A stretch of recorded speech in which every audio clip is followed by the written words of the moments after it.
L'autre jour, j'ai enregistré un épisode sur la grossophobie avec Juliette, l'épisode 55 si tu l'as pas encore écouté, et à peine on avait arrêté l'enregistrement qu'on s'est dit « Ah mince, on aurait pu aussi parler du lien avec le fascisme ». Parce que oui, encourager tout le monde, mais surtout les femmes, à atteindre certains objectifs d'apparence, ça n'est jamais anodin. Le fascisme, c'est aussi et d'abord un culte du corps, avec un idéal de corps, très inspiré des statues de la Grèce antique, repris dans l'art fasciste et arien, qui véhicule cet idéal d'athlète, généralement masculin, des hommes grands et forts, musclés et tout, et par opposition, des femmes petites et minces. Tout ce beau monde, blanc et blond, si possible. Le principe de contrôle est central ici. L'un des principaux stéréotypes grossophobes, c'est la paresse et le manque de volonté, donc l'antithèse d'un corps fasciste maîtrisé.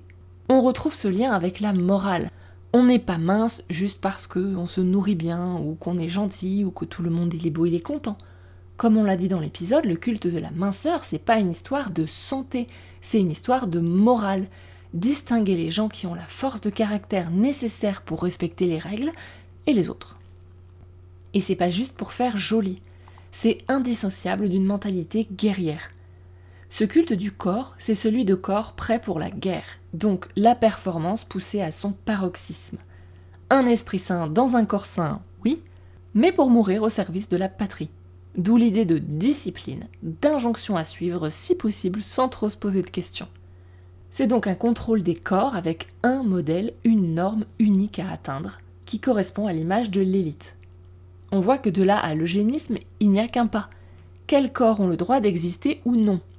Médiatiquement d'abord, mais aussi dans l'espace public ou d'exister tout court.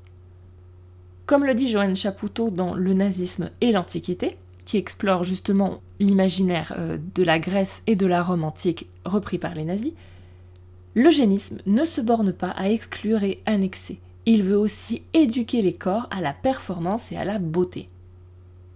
Une beauté qui bien sûr est décidée par l'État, par opposition à ce qu'on appelait un art dégénéré. Dans ce climat, il est de la responsabilité de chacun de sculpter son corps et se rapprocher de l'idéal. Pas pour soi, mais pour la patrie. À commencer par le sport. Des corps sains, utiles au groupe. Le sport, l'éducation physique, c'était central dans l'éducation nazie, avec pour apogée les Jeux Olympiques de Berlin en 1936. Le sport, c'est politique aussi. Donc dans l'épisode, on s'était plutôt concentré sur l'angle féministe, de pourquoi les femmes ne se trouvent jamais assez minces. Mais en fait, les hommes qui ne se sentent jamais assez musclés ou ceci, cela, c'est exactement la même dynamique qui se joue. Et quand on parlait des représentations, toute la mode des films de super-héros, ça s'inscrivait aussi dans cette logique. On pourrait aussi rappeler que la volonté d'accentuer les différences physiques entre hommes et femmes, on parle de dimorphisme sexuel, donc des hommes grands et forts, des femmes petites et très minces, va de pair avec l'accentuation des différences sociales.